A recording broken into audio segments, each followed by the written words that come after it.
Hey guys, welcome back to some more AFK Arena. Today we're over on the test account. The new patch is up and there is a ton of new content with this patch, guys. So I want to go through, we want to make sure that we do cover everything in here. Now, number one, of course, starting with the Panda. So Panda Dumpty is up, guys. Overall, this beast seems like it is going to be a game changer. We have damage, we have crowd control, we have crit damage amplification, and this beast is also going to get additional beast energy when it comes to the crit that your team does. So making a really, really big difference when it comes to AFK Arena. Now, also, Dolly is talking about a Wilder. We knew it was going to be a Wilder. So the next time that we actually have the lineup or have a new hero, it is going to be a Wilder hero, which she has a new dialogue in here. Right here, it is said there's a dim-witted young man in a forest who longs to become an oak sage. So we have the forest for the Wilders, oak sage. So we're gonna have to see exactly what that looks like. But I'm also thinking like mage or support for the Wilders.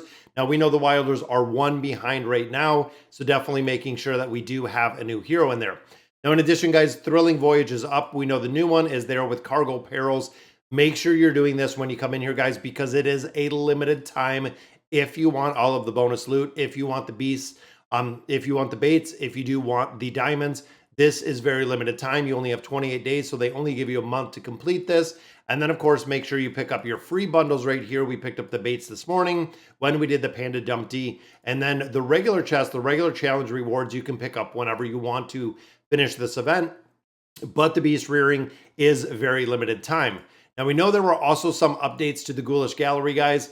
So I don't know exactly what that's going to look like on this account because we haven't actually completed Quick Explore. We cannot do at this point.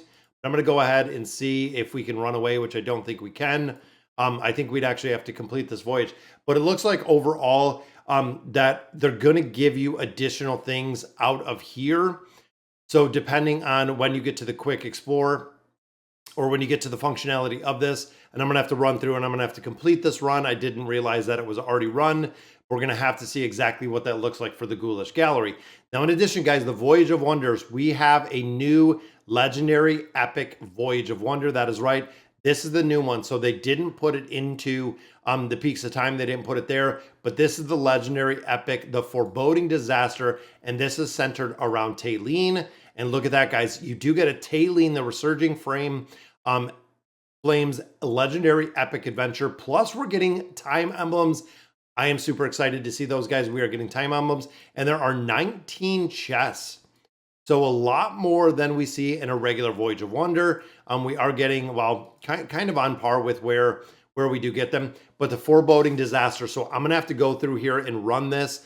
See exactly what we get out of here, what this is going to look like as a voyage. But I like the loot. I definitely like the loot. So now, essentially, with the legendary epic down there, we still do have all of the Peaks of Time adventure through the historic, which they've coming soon has been 3 years, but all of the Wandering Bloom that they continue to add. And now the Voyage of Wonder, they are adding a second step to this with the new patch, which is the Foreboding Disaster. Don't know how difficult this is going to be to get through, but I don't think it's probably going to be incredibly hard. Now, in addition to that, guys, we also do have a new boss that come up in the Nightmare Corridor. We knew that there was going to be a new one coming. And it's kind of interesting how they keep, and look at it, guys. That is really, really cool looking for the new boss right there. So it is kind of a Hydra. Let's go ahead and swap this out of the way. So Executioner Strike sprays venom on several enemies, the number of which is equal to the number of classes covered all surviving enemy heroes. So if you put in specific ones, it seems like you're going to have less numbers in here. This, again, is going to be a little bit of strategy. Also inflicting mortal poison on them while reducing their attack rating by 20%. Wow, stacking up to 3 times. That's a 60% reduction, which is huge. Morass Diabolus is surrounded by Marshy Scourge. Enemies within the Marshy Scourge have their haste. So this is going to be a massive debuff out of here, guys. Haste reduced by 80 points. They are in depraved state after moving a certain distance or dwelling in the marsh. Depraved state will render them immobile for 3 seconds. The higher the mortal poison level, the likely it is going to evolve. We're going to look at the leaderboard in a minute, guys. I want to see exactly where we are and what it looks like for this. So chance continuously winding the Marshy Scourge and pulling enemy towards the center. Similar to what More Real does, you're going to be pulled in. If Morass Diabolus takes damage 30 times without being protected by a CD shield, its enchanting is interrupted and becomes weak. So this is going to make a big difference on how fast you do attack in there, guys. And then the Contaminating Aura. Every 5 seconds or whenever an enemy falls into the depraved state, grants itself 1 stack of the CD shield. Each stack of CD shield reduces the damage received and its health loss by 20%. This effect can stack 4 times. So very, very interesting on this new boss, guys. And I'm going to hop in here and I want to see exactly what this looks like. And that's kind of what I was thinking. So right off the bat, we see that the Pandy is in there, guys. Level 18 Pandy right there. And then it looks like a lot of damage dealers. Let's go in here and play this. I want to see what the boss looks like. And we'll slow this down a little bit if it'll let us play it.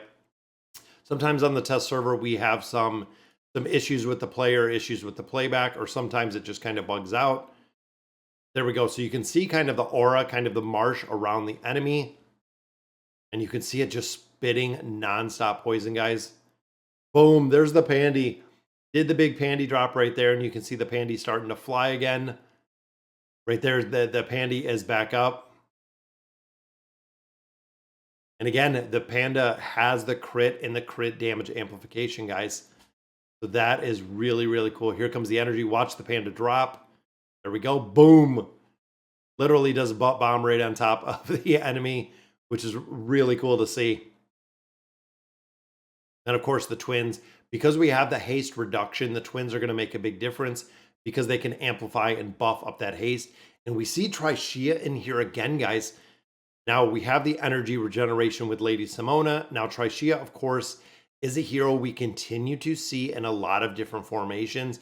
So it seems like it might be very imperative to have Trishea built out a little bit further. And of course, taking the boss down, boom, boss goes down right there. And look at the collections that we have in here. Now, of course, the collections are going to be much easier to build. But look at the damage. Even right there, guys, Demia doing the most damage.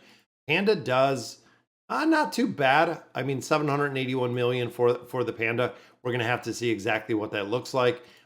Overall, guys, I'm super excited that we didn't get a new hero. That was the big thing that I wanted to see if they were going to do a new hero. But now we know just looking at the notes, so it should be 2 more weeks before we get a Wilder hero, which again, at that point, I am okay with getting a Wilder hero just for the simple fact that the hero is going to be the primary 4 factions.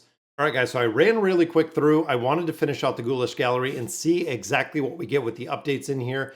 So exploration buffs compensate you with legendary abilities when you have not earned a legendary ability at the end of the exploration. So the higher the exploration buff, the more helpful it is to you. Exploration buffs also grant you custom ability scrolls when you consume legendary bizarre totems. Custom ability scrolls can be etched with a collection to customize abilities. You can see right here, custom attack scrolls. So those are going to be awesome, guys. Custom defense.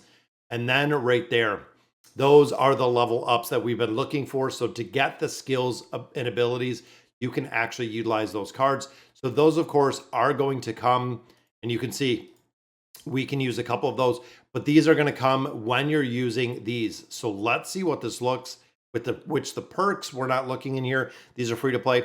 Level 1, you are guaranteed 1 legendary ability if you use at least 1 legendary totem while exploring. Level 2, you are guaranteed 1 legendary ability if you use at least 1 legendary totem. And I think all 3 of these are the same. Maybe until we get a little bit higher. But you can see, guys, since we've used, and I don't know, I'd say that's probably 7 or 8 of these will actually get a custom attack troll. And I'm assuming when you go through here at the end of the run, it is going to give you the ability to actually use one. And this is what it says overall. When quest progression reaches 9 in exploration buffs, you'll receive 1 piece of a custom defense, custom attack, and then you will receive 1 piece of a custom attack scroll. So we're going to be able to build these up a lot faster, guys, which is good. That's exactly what we were looking for. So now the wish list, again, you want to make sure in the wish list that you have a couple different ones. Now, number 1 being Miracle Worker. That is one that you 110% want to get. because that is one that is very, very unlikely to get. Now, in addition, the level ups, we're going to have to see exactly how strong or how much it takes to get those level ups. And then, of course, the Valiant Attack, which adds crit, and the Energy Riptide, which enters or adds the ERR, the Energy Recovery Rate. Now, both of these, now through trial and error, guys, it says right here, can only be acquired through the effects of the Bizarre Totem. That is not true. We have proven that you can get them randomly within there without having these custom totems. However, having the ability to run through here with both of these totems makes a big, big difference. Through summons, you're going to get the rest of the ones. But again, wish list wise, guys, you want the Farewell Gift, you want the level up, the Valiant Attack, and you do want the Miracle Worker and the Energy Riptide are the ones that you are going to build in here. And then, of course, with the addition of this, it's going to be really cool because getting these extra custom attack scrolls are going to give you the ability to build it out much further than you wouldn't be able to anymore. All right, guys, so a lot of different changes with the patch, making the game a lot better. Let me know in the comments what you guys think. And as always, thank you guys for watching.